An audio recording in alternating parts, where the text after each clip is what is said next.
two very extra special guests in the house. One is an old friend of the show. She's an amazing singer songwriter, and she's my wingman, wing woman today, and my co-pilot.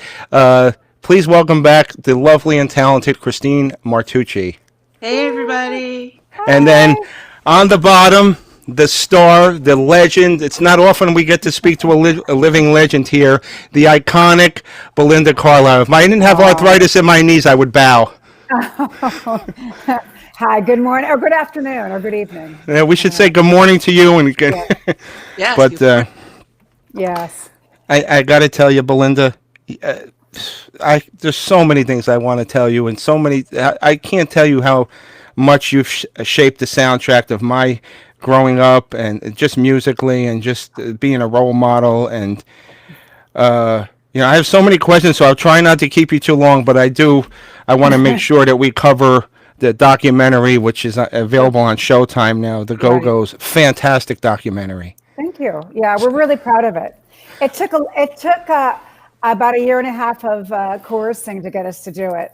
You were against it, in other words, or you just were? I mean, when you really think, we were jumping up and down about it at first, but when you really think about your life being up there on the big screen, I mean, a lot of people know about the band, but it was like, well, do I really want that? Do I not? So that went on for about a year and a half, and then finally, we decided to do it, and we're so proud of it because not only did Allison tell the story that a lot of people do not know. She caught the essence of the band, which is a really hard thing to do. So we're really pleased with that. Yeah, I could see where that is. I mean, it highlighted some of the greatest achievements, and I think it brought to light a lot of stuff that people didn't know. And I myself, one of the things I thought was interesting, and I thought I was a super fan. I didn't even realize that you guys stemmed from the punk rock scene. I totally missed the boat on that. You didn't know that? No. Well, yeah. I mean, back then, the LA punk scene, in 1977, it really kind of started, 76.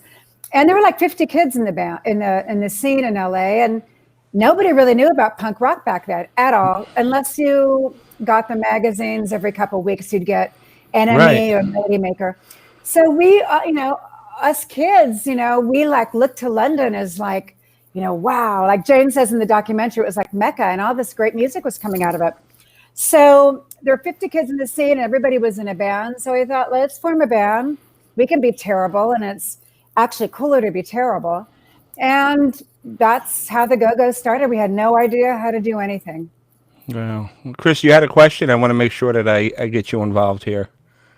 I just, you guys really broke the ceiling for women rock bands everywhere. And I just want to say thank you. Well, thank you. Because it's tough. The person gets the most bruises is the one that goes through the wall first. And yes. Well, it's funny, at the time, we didn't really think in terms of that at all. We were just like, it was just to have a good time and, to get cute boys and and hang out with your girlfriends and, drink beer and whatever. So it was like, but we weren't, like I said in the documentary, we weren't really feminists in as far as our attitudes, but we just thought anything was possible. And it is when you really think about it. It is if you work hard enough, and it's an energetic thing. So we were like mini manifestors. But thank you for that, because in retrospect, when I look at watch the documentary, I'm like, wow, we did that. And it almost seems like a different person. And because at the time it was just about having fun and playing music.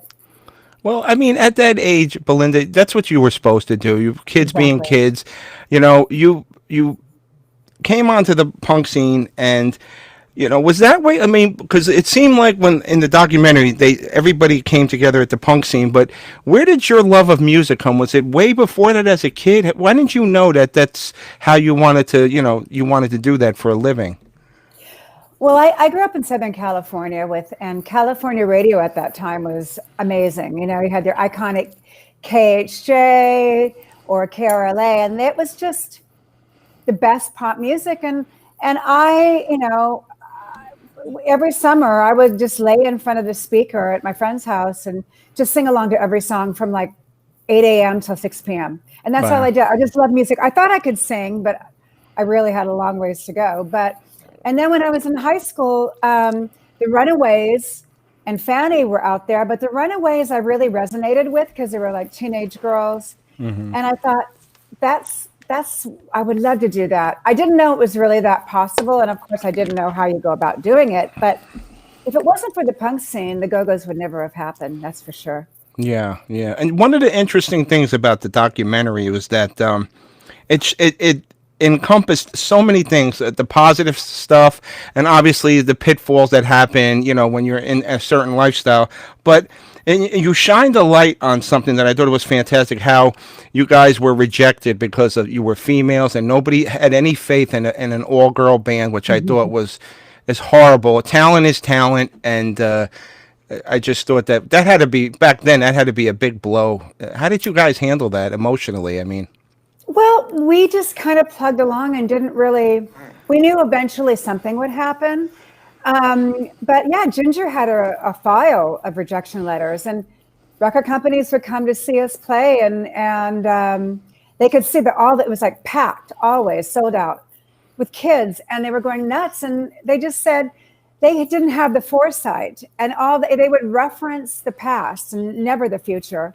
And so there had never been a all-female band that were like us that had been successful on a very like mainstream level. So they just didn't have the foresight.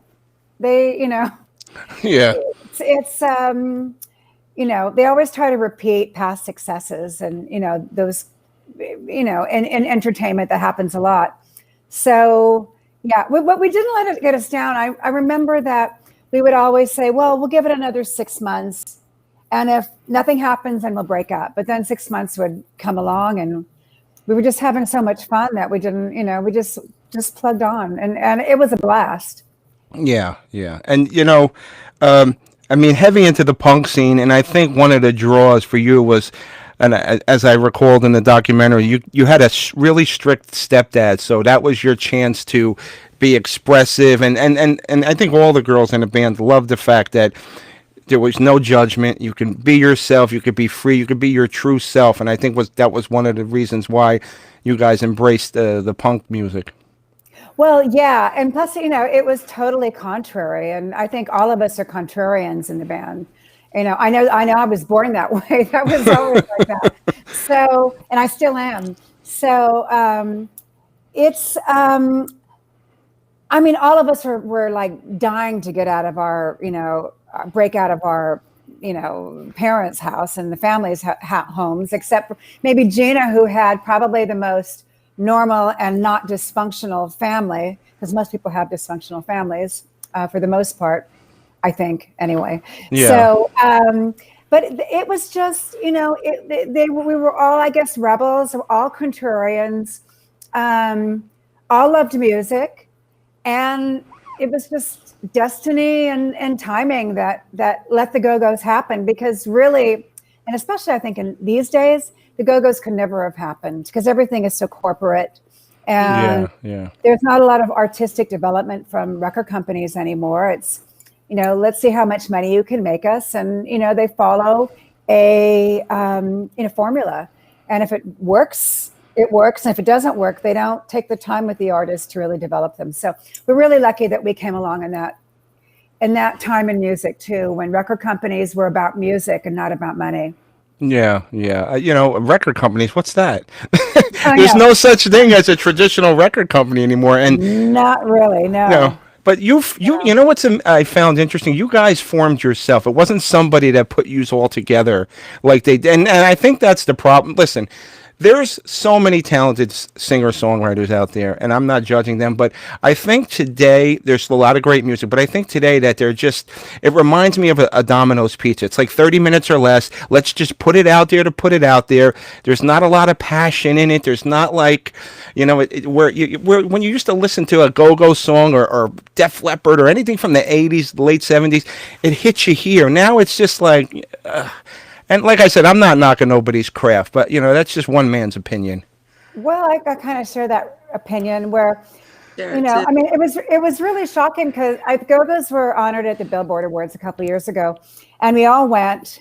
We all sat in the front row, and I mean, we're no prudes, and we've seen it all, you know, Right. and done a lot of it. So, but we were really shocked just with shocked about how kind of there's no authenticity really because record, music corporations, I don't even like to call it music, but they follow a certain formula.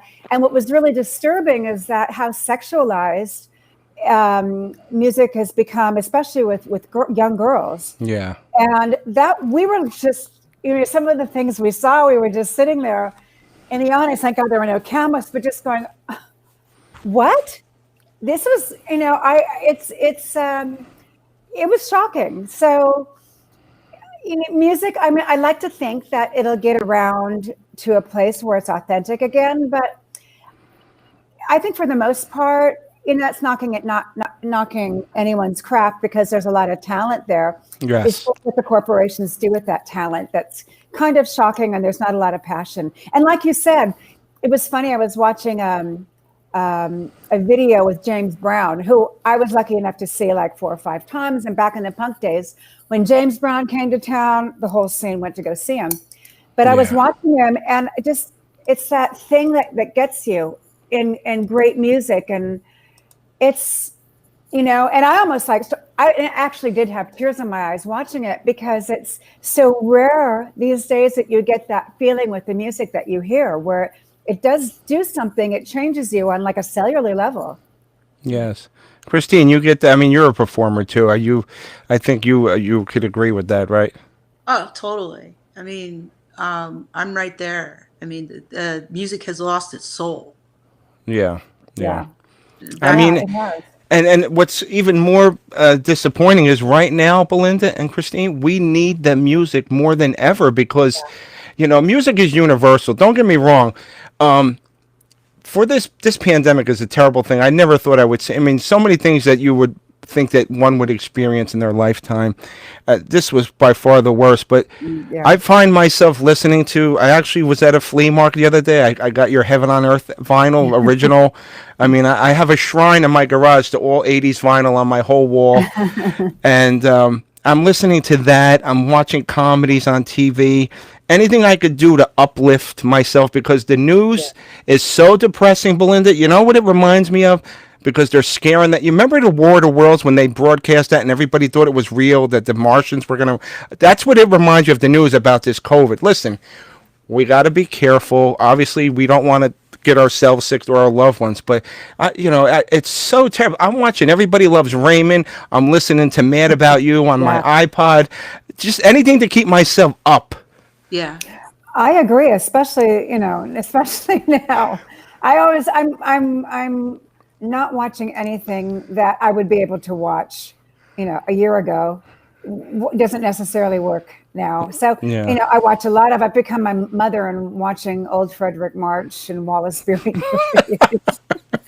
My God. And Vincent Price, which I've been on a Vincent Price kick. So, but yeah, escapism and music. When it comes back, and it will come back, and there's a lot of hope. I was so excited because I just saw a Duran Duran concert ad for Hyde Park in July of 2021. And I'm doing festivals, we'll see, next summer in London at the same time. I was like, oh my God, I'd love to go to a Duran Duran concert.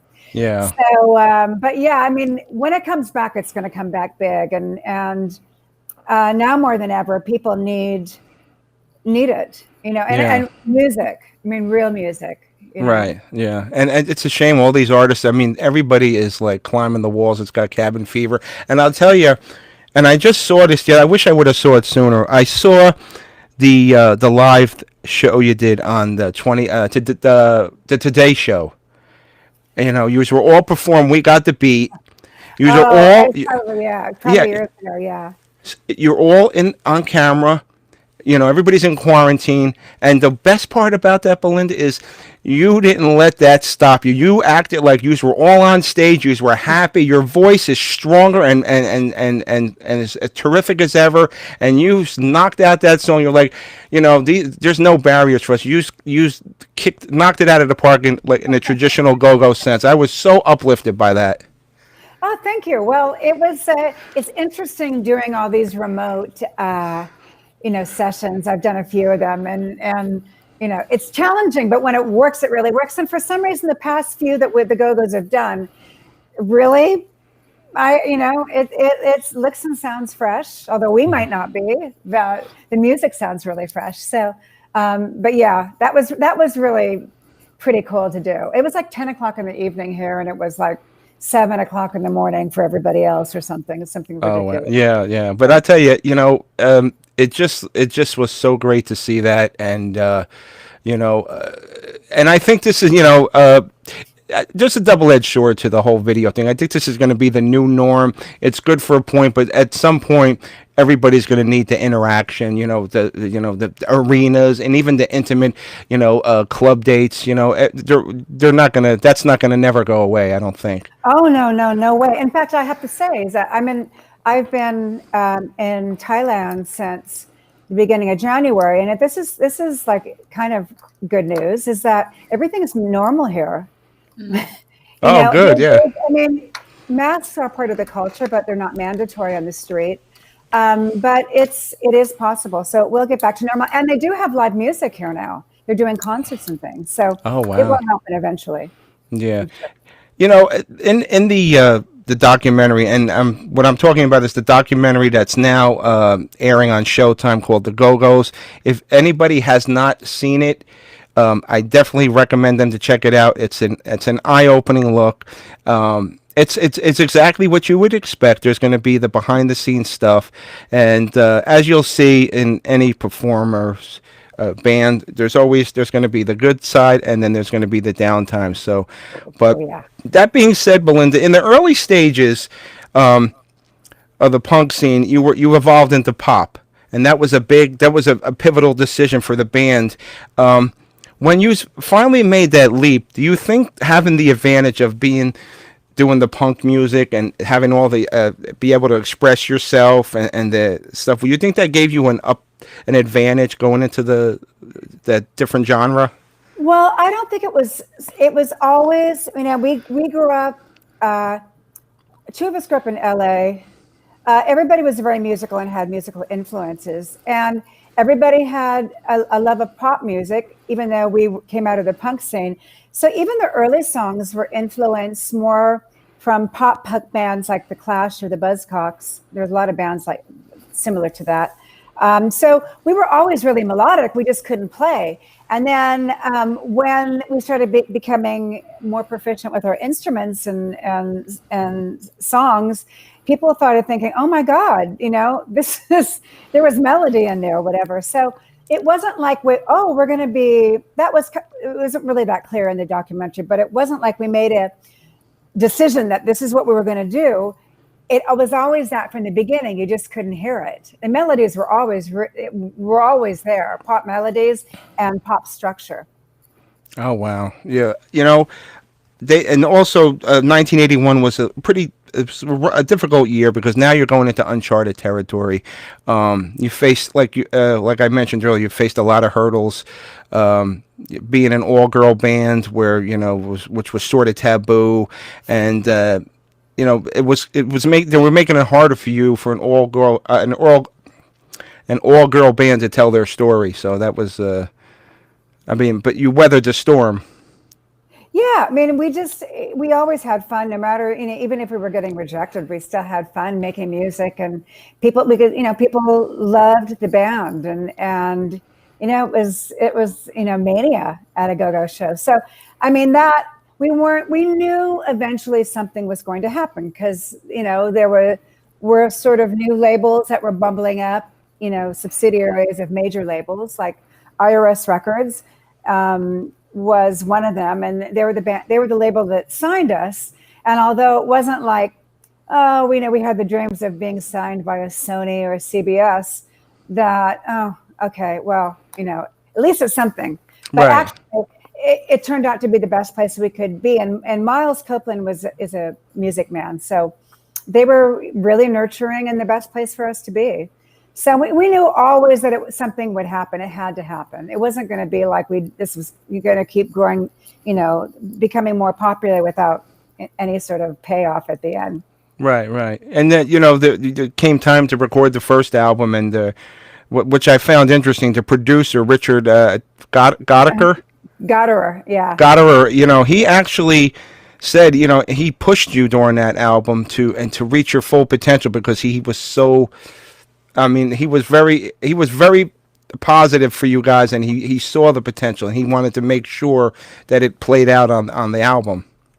Yeah, what he taught us there is that, and what Stuart Copeland says in the documentary is that it's not just about the songs and music, but it's about feel. And there's like a special cohesiveness that happens in a lot of big bands or great bands. So there's definitely a feel with the Go-Go's, a combination of people, and he was trying to get us to realize that, which none of us, I didn't understand that. I was like, whatever, and just I didn't understand. But now even at the time after the album was released, when we heard the tracks from Beauty and the Beat, we were listening to it in my car, I think on cassette, maybe, I don't know what format, but it was in the car, and we were all like really freaked out about how it sounded. We hated it, because it was slowed down, and it really was a pop album. But yeah, I understand the feel thing now in retrospect. It's a combination of 5 people that make the Go-Go's. Yeah, and like I said, the rest is history there. MTV was such a catalyst for so many bands, and even more so for the Go-Go's. That's why I was surprised to hear that, like, when you felt it was a waste of time to record the first video. Yeah. No, well, MTV was pretty much, it may have been on the verge, but I would, maybe a couple of bands. It wasn't on my radar. So I was like, they were all just like, what is the point of this? We could be like shopping, so, or like hanging out somewhere. I don't know, whatever we were doing at the time. So, we just went through the motions. And I remember, if you look at the Our Lips Are Sealed video, the one with the fountain, everybody, when we were trying to get arrested, no one would arrest us, is even in the section where Jane sings on her own, as I was like, whatever, then I couldn't even bother to get out of the car. So if you look closely, you can see my back bobbing. I was supposed to be out of the car, but I was, oh no, this is like so stupid what we're doing. And it literally made the Go-Go's, how wrong I was. Chris, did you have any? I don't want to, hog up the whole thing. A friend of mine just recently read your book, and that must have been a really interesting process for you to put that together and to go back. Yes. I don't think I'll ever do it again. But it's really intense, and it's almost like a really, I made some realizations doing that I never really realized, through psychotherapy or the 12-step program. They were like realizations that I made that were really intense and sometimes painful. So it was like a big shrink session that lasted about 2 years. So it was intense. I'm glad I did it, and I'm proud of the work. And it is a little bit of dirty laundry, but mostly it's a story of how you can teach an old dog new tricks. Because I found sobriety at age 47 after like 30 years of pretty much drinking and using every day. So yeah, it's almost 15 years now. So 62. God bless. Yeah. So that was an intense thing. I'm glad I did it. It's a book that's been referenced a lot in rehabs and things, which makes me proud. Oh wow! So it's not only helped you, but it's helping others. Yeah. Yeah, I knew that it had to be more than just if I was going to do it, more than just a rock and roll story or dirty laundry, for sure. It's a little bit of that, of course. Yeah. Now, Belinda, I'm don't know if I got this correct, but correct me if I'm wrong. Your first official tour was not in the U.S. It was in the U.K. With the Go-Go's, Yeah. um, that was like a real tour with like a real tour bus. Yeah, Okay. and Yeah. like a real, yeah, I mean like a string of dates in a row. Because usually when the Go-Go's did dates, it was like New York, LA, San Francisco, you know. Yeah. So we didn't really get around the States so much. But that was like that was the first tour. Yeah. Wow. Now that was with. Now you did the first tour with the Police. Um, Or the now second, or second. Yeah. oh, you're talking about the Police tour, because I was thinking about Madness and the Specials when you went to England. That was actually the first tour. First tour. All right. And then you toured with the Police. That was like the fancy tour. Yeah. Yeah, that was like surreal for you guys. What was it like going from playing a regular club to like arenas? Well, it's actually easier playing big places because you can kind of, it's just so bizarre and so weird out there. And usually the lights are bright, so you can't really see a lot. So it was fun for us because there was really no pressure at that time. It was on, Right. before things changed. And so we were just having a blast. It was exhausting, but we were having a blast. And I guess at the time that we didn't, in retrospect, to go from 1978 to 1980, 81, it was like, things like that usually don't happen, to go from 0 to 100. So it was kind of a whirlwind. So we didn't really, and we were on such a treadmill that we didn't really have the time to stop and think about how great and bizarre the whole thing was. Yeah, that was going to be my next question because I remember you saying that, when the tour ended, that's when you realized that, hey, we got something here. Yeah, well, that's when the Police tour. That's when the band. That was when the band really took off, and that was the beginning of it. And I mean, it was everything we thought when we were making Beauty and the Beat, that if we sell 100,000 records and we're cool with all the other kids in our scene, then we're fine. Right, Of right. course, we'd always like joke about being rock stars and all that, but. That was, for us, that was like the end goal. If we get that, we're happy. And then it just took off into a whole thing that none of us really expected. Wow. Well, yeah. Who knew? But if you say you're in the car and you're going to wherever, the supermarket, whatever, what does Belinda Carlisle listen to on the radio? Gosh. And who impresses you nowadays that's newer, that you're saying, wow, you're really impressed by their music? I think Gaga is really good. Yeah. Usually the stuff that I love, I really, don't know the names of. And also they're usually from the UK, because I think the UK has a much sort of more creative and interesting music scene than actually the States do.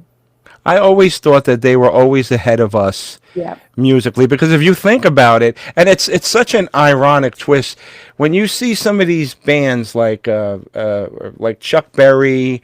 They were influenced by the Rolling Stones and some from the UK. When you talk to Lemmy or Ozzy, he listened to Chuck Berry and Elvis, and Right. Lemmy liked Little Richard. It's so weird how like they admired each other, but it sounds strange to hear Lemmy say, "Oh well, I loved Little Richard," but that's what was around when he was growing up. Yeah. And I mean, for us, we would say probably the Beatles. We'd say Blondie, the Ramones. Those were our reference points. Beach Boys. So yeah, and then I've heard the Go-Go's being named as certain influences too for certain musicians these days. So you seem to go to the generation or two before you for your reference. Right. Well, no, rightly so that they reference you guys. I believe me. When it came time for you, and I noticed that a lot of lead singers, lead vocalists do this. They feel that they have to branch out. I think it's like a prerequisite to do, and sometimes it's welcomed in the band, and sometimes it's not. But for you, your choice was to go solo, and not that you didn't enjoy making music with the Go-Go's, but you felt that you wanted to do something with more substance and not just that continued pop sound. Well, I mean, I didn't I didn't really think about having a solo career until the band broke up. I never even really thought about it. I mean, Oh wow, okay. For me, it was the Go-Go's, and then when the Go-Go's, after Jane left, she went to go pursue her solo thing, and understandably, because she felt, it just wasn't fun anymore, which it wasn't. So when the band broke up, I thought, okay, this is the only thing I can really do. So I might as well. I have the opportunity, so I might as well do it. So it was not like the end game for me. The Go-Go's were always it for me, Right. And then when it didn't work anymore, that was the only thing I really knew how to do is to sing. Well, yeah. No, that's understandable. Belinda, let me ask you, when you perform now, when the Go-Go's perform now, and say in the last 4 or 5 years, 3 years, and I find this fantastic. When you first came out on the scene, 81, early 80s, late 70s, you're performing to one generation of fans. Now, if you Right. go and tour, you have grandkids, 5 and 6 generations, and they know the music just as well as the core audience that followed you. How does that make you feel as an artist? Happy. I have to say, it's always like, God, it's amazing when you see at the foot of the stage, like kids, like young kids, like Right. and teenagers singing the lyrics to every song. It's like, it's amazing. And, it doesn't go unnoticed. That's for sure. We love it. We love it. Love it. We have such a weird, the Go-Go's audience is such a mixed bag. You have, normal people, you have, the sort of gay LGBT crowd, you have kids, you have vampires. I've seen like in the audience. That was like, that actually kind of freaked me out. But you have like the biggest freaks too. So Right. I love it. It always makes us laugh. We have some They're very diverse, your fans, I noticed. very, very diverse. It can be extremely normal and extremely freakish. So we love that. We absolutely love that. Yeah, I mean that's just great. And I tell you what, I am right there, shoulder to shoulder with you about the Rock and Roll Hall of Fame thing. I mean, Eddie Trunk is a good friend. I don't know if you're familiar with Eddie Trunk. I know the name. Yeah. He used to host that metal show, and he's a big DJ out here in New York. And he's been sounding off for years about how the system, with the way they do their things, and you're right. I remember you being quoted as saying this should be about innovators. It should be. Yeah. It's not about marketing and like you said, selling shirts and beer koozies. It should be about the body of work. And I am so with you because I interviewed Susie Quattro. This woman has been in the business over 50 years, and it's not even. I just don't get it. If you're gonna base your decision making on marketing, I would just close the whole building down and do something different, because I think it's such a travesty that you guys got snubbed for I'm snubbed for so many years. I mean, I could name all the Judas Priest. It took them 20 years to get in. I mean, what's going on here? Well, I think a lot of politics. I mean, they're without naming names, there are people in there that really shouldn't be in there, but that's not, I think it is more about marketing and the t-shirts and stuff. And that's kind of what I've been told. And I've been getting the ballot. I don't even know why they send it to me, because I just write in Go-Go's and then check it off and then send it back. Yeah, like you're going to write something else on it. I think I'm a big smart ass.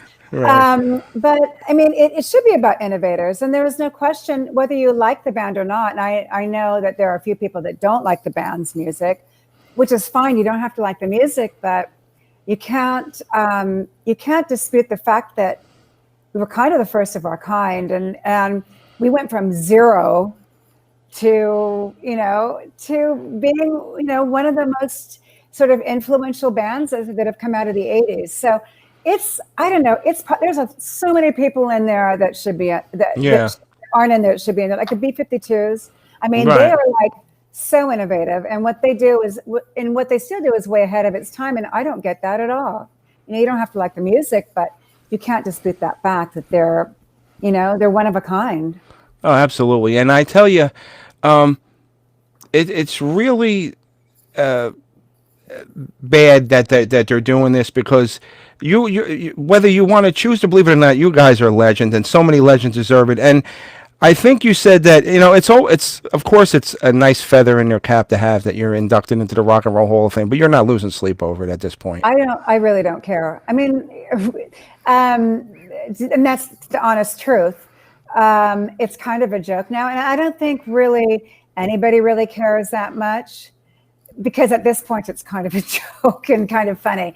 But if it happens, of course, we don't mind getting awards. Right. It's always nice to be recognized, right? Yeah, exactly. And to be perfectly honest, the Go-Go's really haven't gotten that many awards. We never won. We were never that acknowledged. It's only just starting. After the documentary came out and the story was told about how it all began, people assume there's like a Simon Cowell or someone like that behind a Svengali, to put together and let's package it. But we came from the garage. So people know the story now, and they don't really understand when they're on board with what you say, is that it really doesn't make any sense. But I also do think it comes down to the whole Rolling Stone cover and us being perceived as ungrateful because we complained about the headline on, the photo in our underwear wasn't sexy, but it caused an uproar at the time. It was kind of racy, but to put Go-Go's Put Out on the cover was, we complained about that, and we were hung up on. So, and that was one of the heads of the Rock and Roll Hall of Fame, without naming names. Right. Yeah, I think understand. now that things have changed around there, it could happen, but we're not losing sleep. Yeah. Now I know you have a lot of freedom in Bangkok, but you're not really locked down. But with the downtime and not being able to perform, is it for you yourself? Is it sparking a lot of creativity musically for you, or? Not musically, but I started going to art school, which is great. So I've been painting a lot. And, oh, wow. I always had a little bit of a gift for drawing, a little bit, and I always, did a lot of illustrations for local magazines, and when I was growing up and in high school, horses and things like that. So thought, well, this is the time that this is weird. I haven't been on an airplane in a year. Wow. So that hasn't happened since I was like a teenager. So right. I've been taking advantage of it and like learning new things, and I really love my art classes. Oh, that's amazing. So we got a future Picasso to look forward to. Yeah. All right, so tell us about the single Club Zero, which we're going to show here in a minute. Well, it's probably the Go-Go's really only sort of semi-political song about the state of the times and the female empowerment, without being obvious, which is and with tongue and with a sense of humor too. It has Go-Go's humor. It's actually funny. So it was written remotely by email, which is really hard to do. Everybody's putting whatever, and Jane, came up with the lyrics, and we fine-tuned them, and voila. So we recorded. It was really hard to do it. I did my vocal on it in LA in last December, I think. And it was just, we thought it'd be nice to have a new song for the documentary. So that's what it is. And actually it's gotten so much good reaction. All right, let's take a look at that, and we'll come back with more with Belinda Carlisle. This is the Go-Go's, and the name of the song is Club Zero.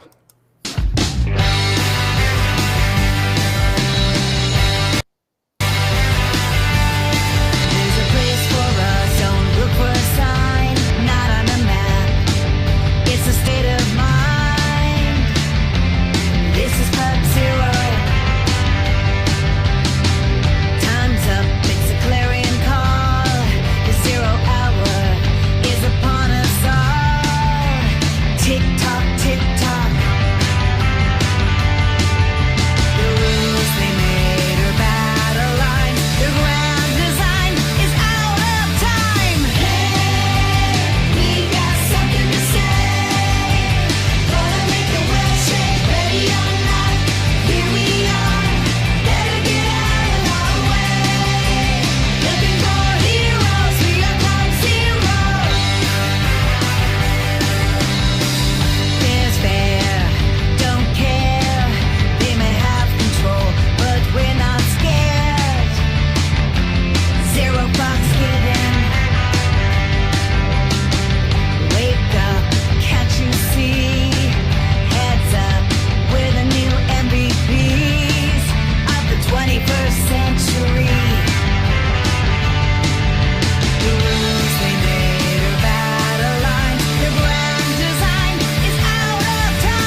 That was amazing.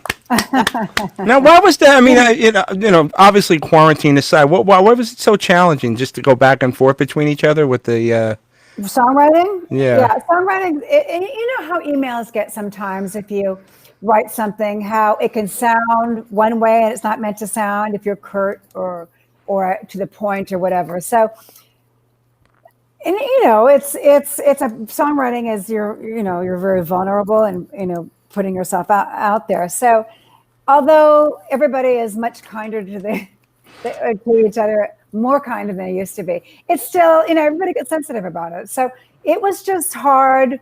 The lyrics were a little bit tougher before. It was really important for me, if I'm going to sing this kind of lyrics, which do represent my beliefs, I think they need to have a little sense of humor. So Right. Everybody felt the same way. So it's a really good little song.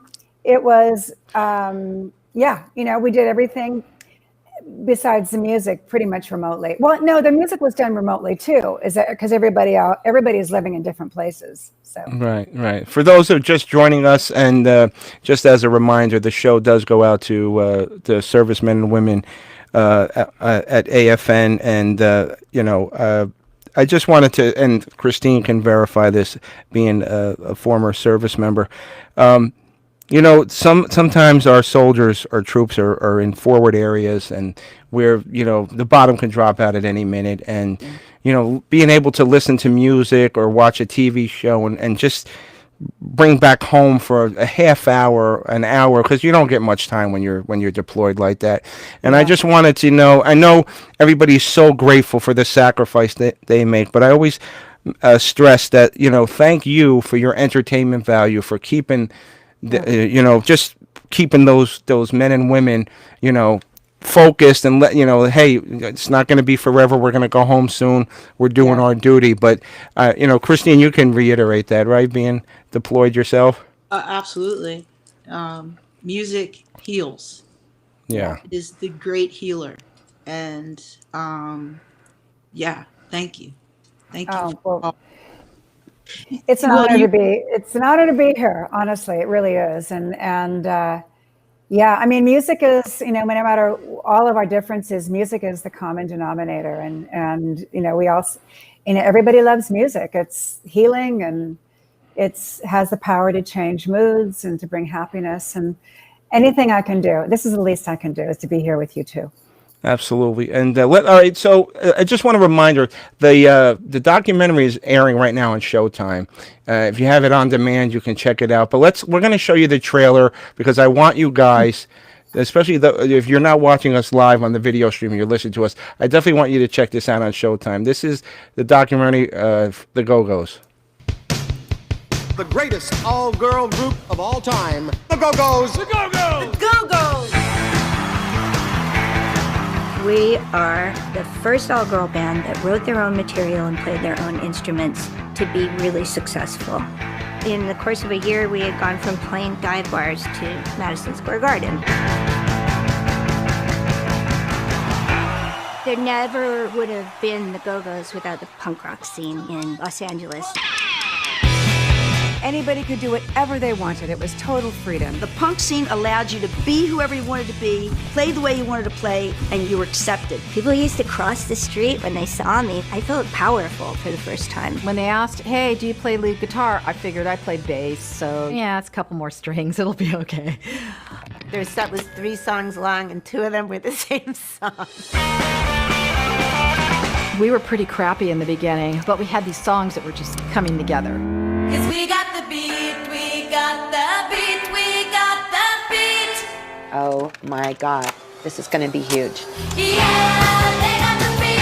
Where's the Go-Go's? We got the beat. I couldn't walk down the street. That's how famous the Go-Go's were. People would freak out when we played. They just created something that exploded on the stage. We got the beat, we got the beat, we got the beat. Yeah, we got it. The success, how has it affected your life? We're aware of how well we're doing, but we don't feel it. Yeah, not yet. Just too much. It's an overload on the brain right now. The fighting and the real drugs happen when we all get money. We didn't communicate. And then when we did communicate, we didn't do it in a respectful way. I started feeling very concerned about our future. There's a lot of karmic ties in this band. Just the fact that we've been in each other's lives for so many years, it has to be to work out something. We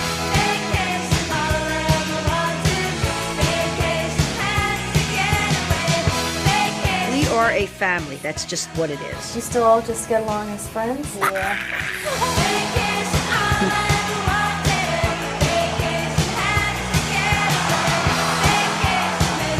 Girls will run up to us and say, oh, we started a band because of you, and that's probably the best feeling in the world.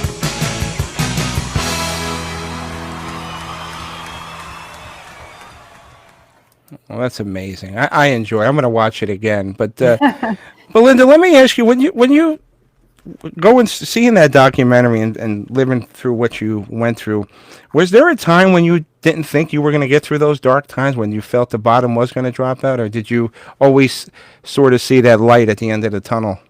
What, with the Go-Go's? Or With the whole, the battling addiction and the pressure of being in the business and.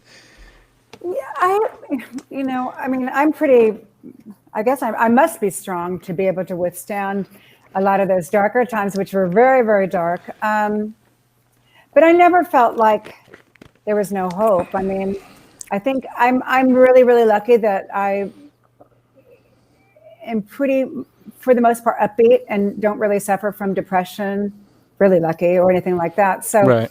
I always had a positive, like, oh, it'll be okay. It's all going to be fine. And it was, thank God. I mean, there was a time there towards the, my mid to late 40s that got really kind of dodgy. Like maybe it wouldn't go that way because I was like really, really suffering with addiction and a lot of other things. So, right. But yeah, I mean, I'm still here. And I do think with my life and looking back on it that I was protected. And I remember when I got sober, like the second time, and really sober, my sponsor said, make a list of of 20 ways that you've been protected through your 30 odd years of drinking and using and your addiction. So, and I did, and I was like, wow, I was protected. Absolutely. So I'm here. A lot of my friends aren't here. And but I was, although I'm contrary, I'm also a born optimist. And right. I guess that works. It works for you. Final two questions, Belinda, because I don't want to, I appreciate the time you gave us, but whether you're a male or female performer, artist just coming up, or you're a fan of music, when someone watches the documentary, what's the one thing that you hope that they take away from it, if anything? I think it's the American dream that anything really is possible. I think that we are really, I think why it resonates with a lot of people besides the music is that it's a story, it's the American dream manifested.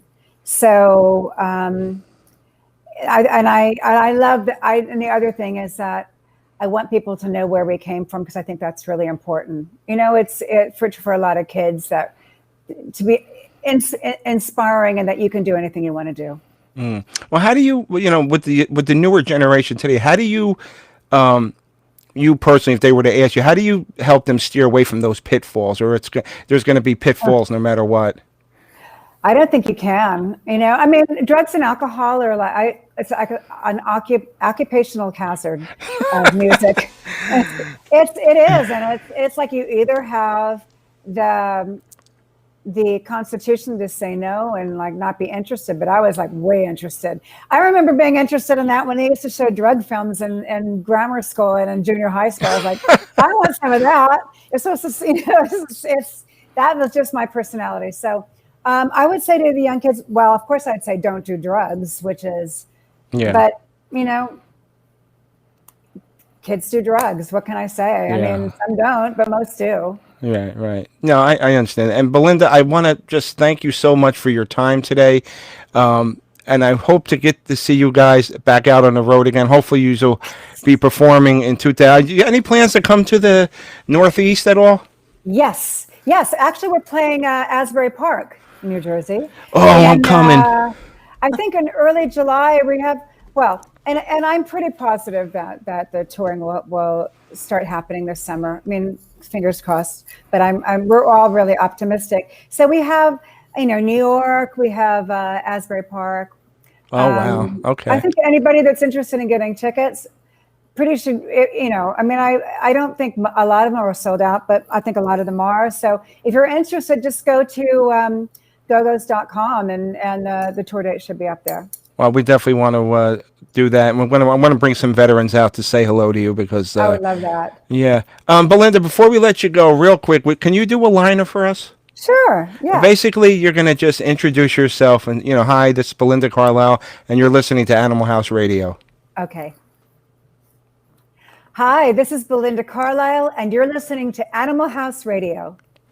That's perfect. Christine, you have anything to I'll let you have the departing shot. Glad you're going to be in Asbury Park because that's my stomping grounds.